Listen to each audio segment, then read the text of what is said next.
firm will displayed by Algerian side to promote bilateral military cooperation, commanding the efforts and the central role of Algeria in the field of maintaining security and stability in the region.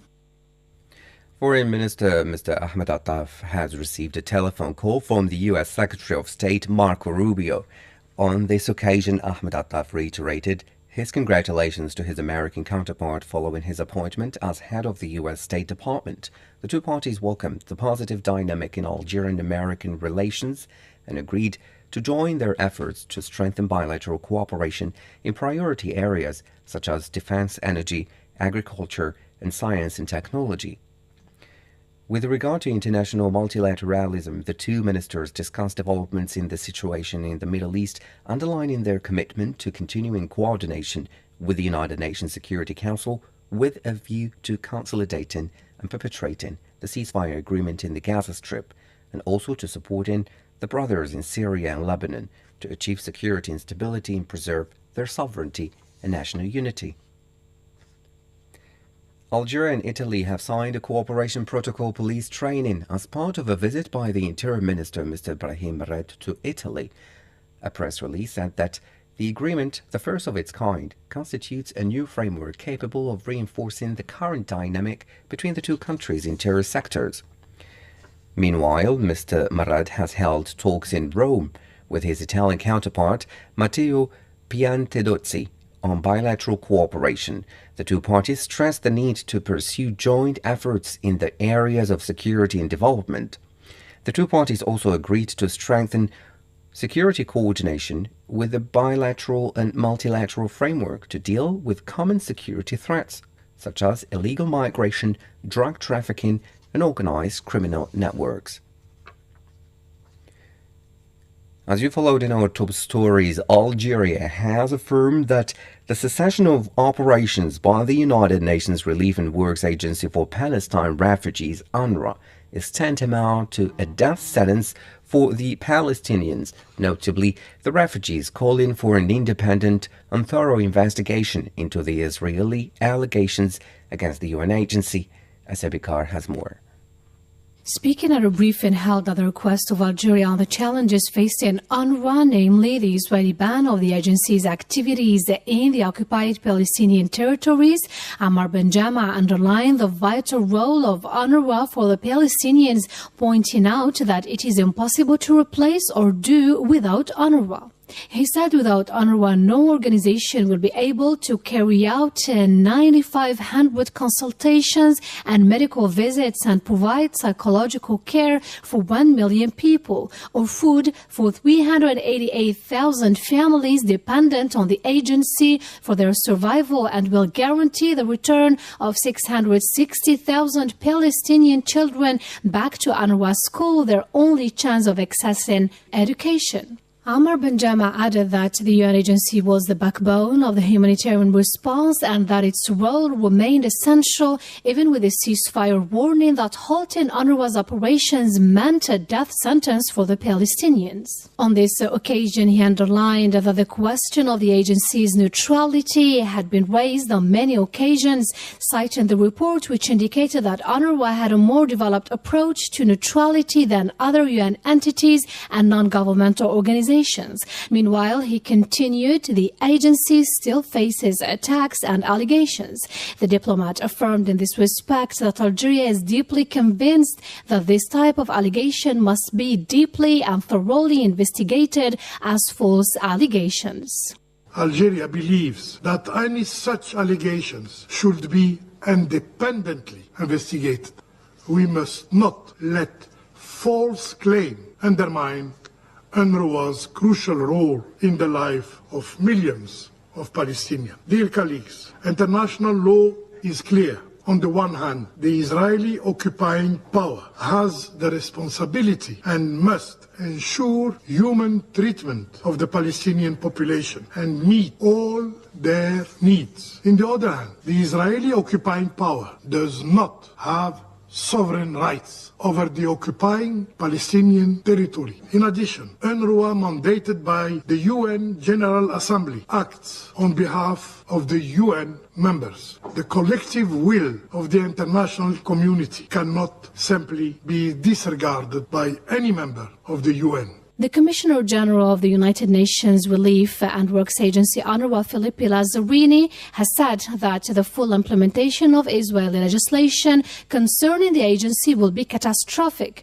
warning that reducing UNRWA's operations without a political process and at a time when trust in the international community is already extremely low could jeopardize the ceasefire in Gaza.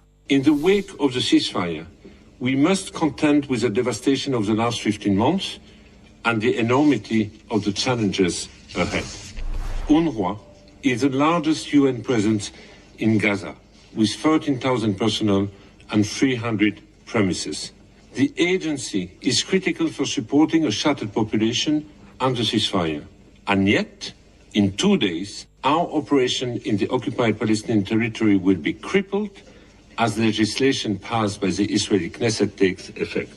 At stake is the fate of millions of Palestinians, the ceasefire, and the prospect for a political solution that brings lasting peace and security. I'm seeking your decisive intervention in support of peace and stability in the occupied Palestinian territory and the broader region. Push back against the implementation of the Knesset legislation. UNRWA's personnel and services are integral to the success of the ceasefire.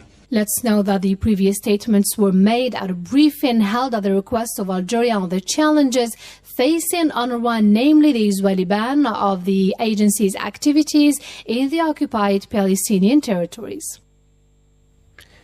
UN Secretary General Antonio Guterres has called on the Zionist occupier to reverse its decision requiring the cessation of operations of the UNRWA in occupied Al-Quds by January 30. In a letter, Antonio Guterres called on the Zionist entity to reconsider this decision based on the legal framework governing the initiatives of UNRWA and its irreplaceable character, referring to its obligations towards the agency under an agreement reached with the United Nations in 1967 and under the Convention of the Privileges and Immunities of the United Nations, which applies to UNRWA, reported the Wafa news agency.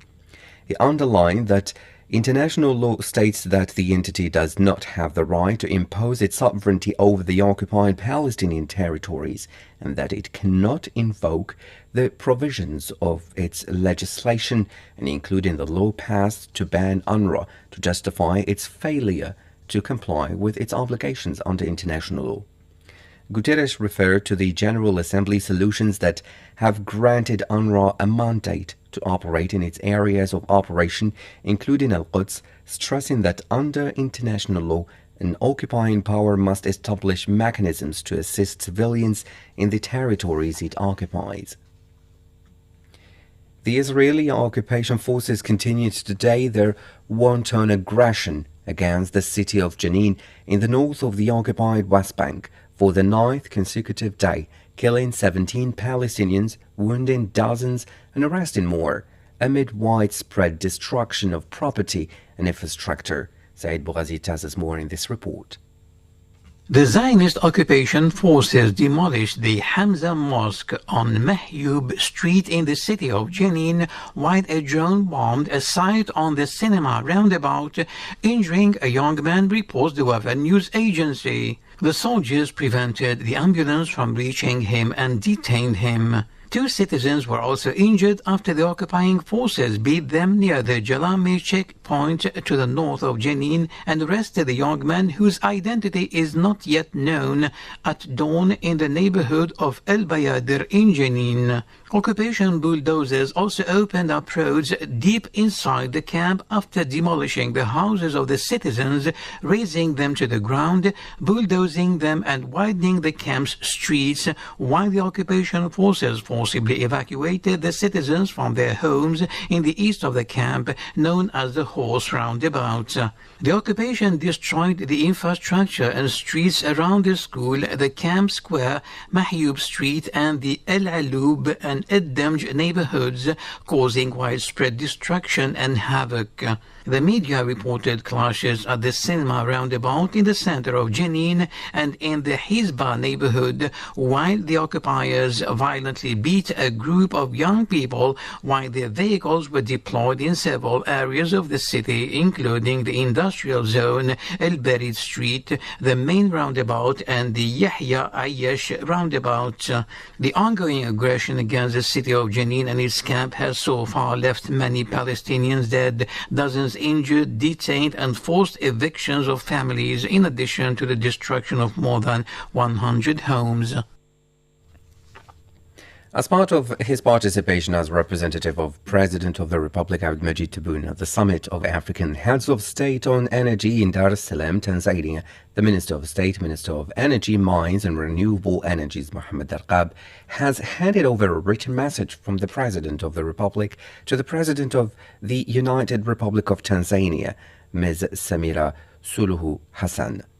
The written message was delivered on behalf of the President of the Republic of Tanzania to the Minister of Foreign Affairs and East African Cooperation, Mahmoud Tabit Kombo.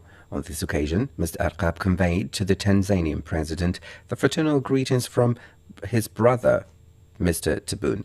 For his part, the Tanzanian Minister of Foreign Affairs has asked the Minister of State to convey the fraternal greetings of the President of Tanzania, reiterating his country's determination to strengthen bilateral cooperation relations in all areas, notably in the hydrocarbons, electricity, renewable energies and mining sectors.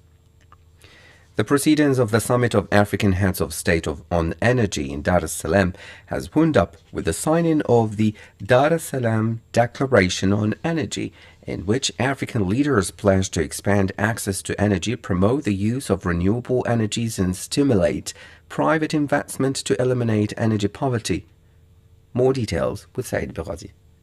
The declaration aims to support the integration of regional electricity networks, develop energy systems in African countries, and extend the use of different energy sources such as gas, electricity, as well as new and renewable energies in order to guarantee access to energy for the populations. The Minister of State, Minister of Energy, Mines and Renewable Energies, Mohammed Darqab, took part on Tuesday in his capacity as representative of the President of the Republic Abdelmajid Tebboune in this summit organized in Dar es Salaam, Tanzania, at the initiative of the African Development Bank and the World Bank Group in collaboration with the African Union and with the participation of presidents and heads of government. The summit was also attended by energy and finance ministers from African countries, regional and international banks, international partners, institutions, energy experts, as well as civil society organizations and academics to discuss the solutions needed to achieve secure and reliable access to energy and a global and sustainable energy transition. The aim of the summit is to promote the Mission 300 initiative, which aims to connect 300 million Africans to electricity by 2030, thereby helping to overcome the energy crisis affecting some 600 million Africans. Now, the Sahrawi National Committee for Human Rights has condemned Morocco's expulsion of a Spanish parliamentary delegation which intended to visit occupied El Ayoun to see the reality of the Sahrawis, considering it an attempt to cover up its crimes. The committee condemned the Moroccan occupation state's continued and impunity resort to expelling and preventing international observers from visiting and entering the occupied territories of the Sahrawi Republic, where the repressive policy continues, targeting every Sahrawi citizen who demands freedom, dignity, the right to life and independence.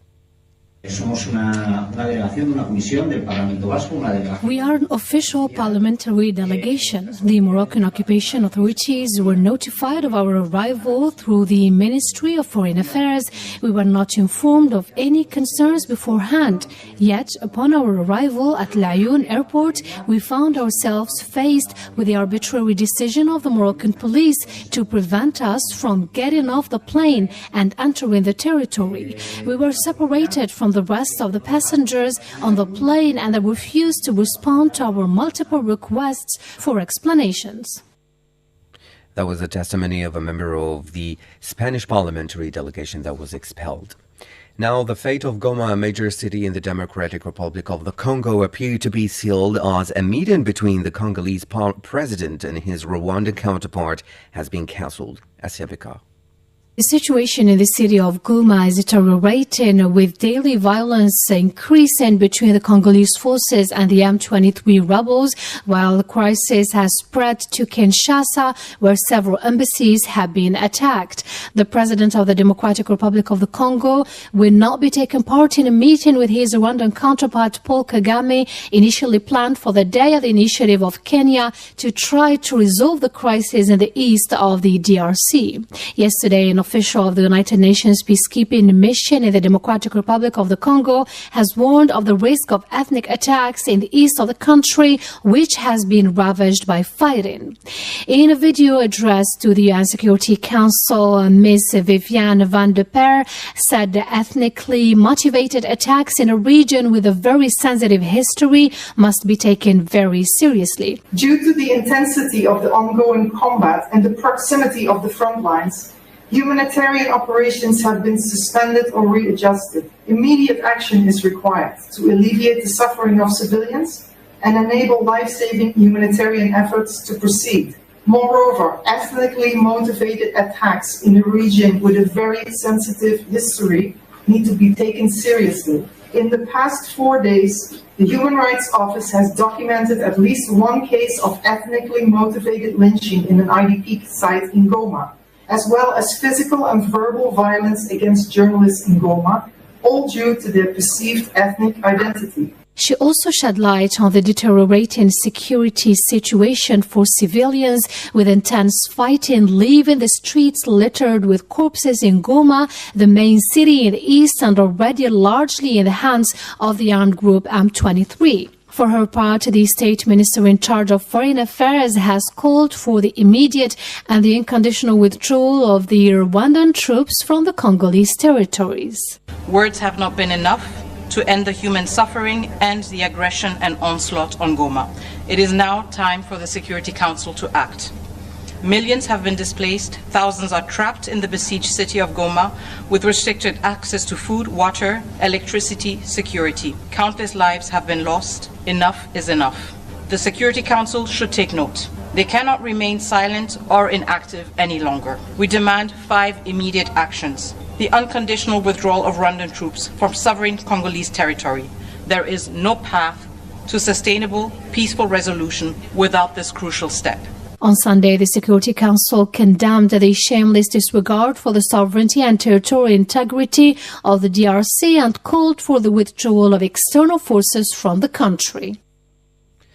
This is Radio Algeria International. Next is a program dedicated to the 8-day strike that was held in 1957 by Algerians in protest of the then French occupation.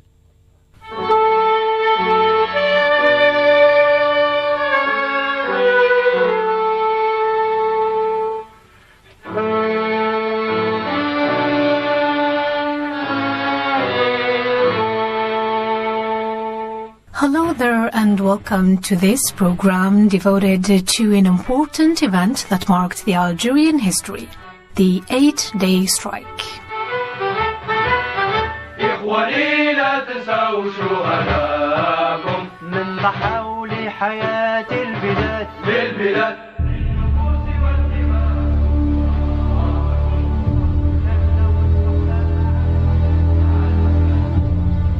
The 1957 Algerian general strike, or as it is known, the 8-day strike, began on 28 January 1957, the same day as United Nations debate on the Algerian cause, and ended on February 4th. The 8-day strike brought all the Algerian people around the National Liberation Front in 1957 and confirmed the popularity of the November Revolution.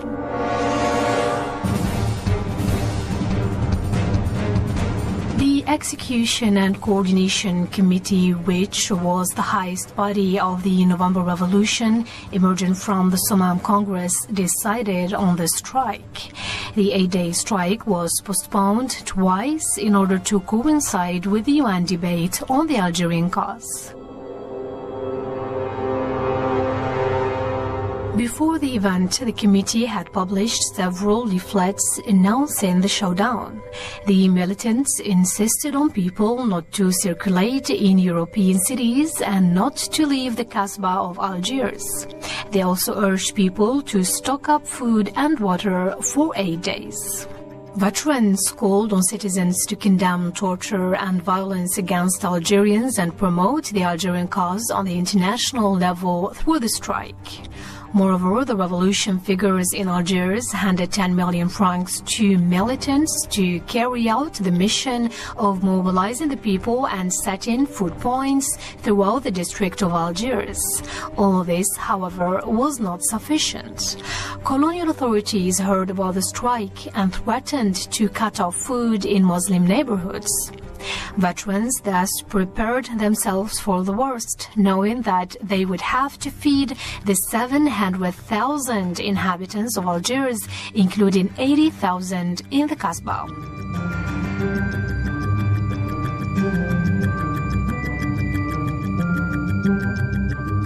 The National Liberation Front then restored 2 militant women and sent them to homes to secretly encourage families to participate in this event and also to make a census of families in need.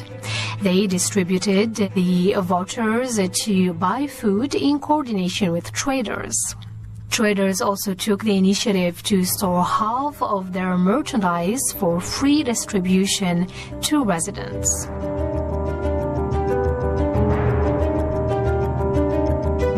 When the Pieds Noirs, people of French and other European origin, heard about the strike, they rushed to grocery stores to get their supplies. The Algiers population was afraid of the reaction of certain fanatic settler movements, especially that the 400,000 settlers who lived in Algiers had asked the French police to provide them with weapons.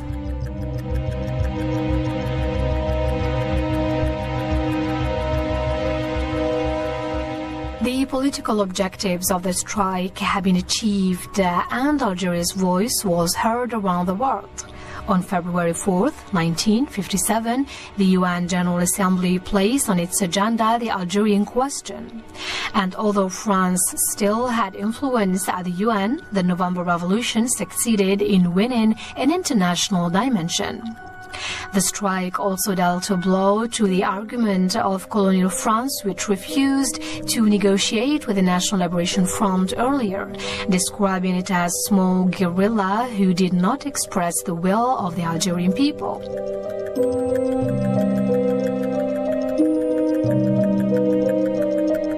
The 8-day strike was a great achievement, but the cost was high. Thousands of Algerians were arrested, others were fired from their jobs and evicted from their homes, and 40% of the population of Algiers only had been interrogated. It's worth recalling that the 8-day strike was all over Algeria and even in France. In provinces like Constantine, Béjaïa, Annaba, Biskra, and Oran, the Algerian strikers were subject to the same violence: imprisonment, house arrest, and suspension. The repression was of rare violence to such a peaceful protest. The French resorted to mass torture and massacres and waves of arrests, including the arrest of Al-Arabi bin Mhidi. However, despite the considerable loss of life, the 8-day strike paved the way for independence.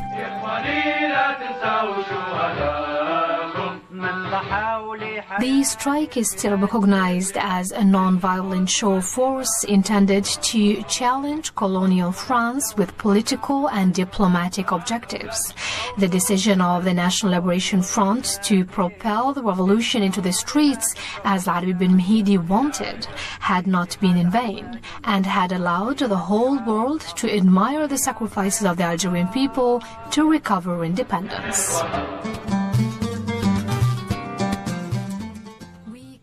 this to the end of this program devoted to the 8-day strike of 1957. Special thanks to producer Mohammed Yousfi and to you, dear listeners, for your ears.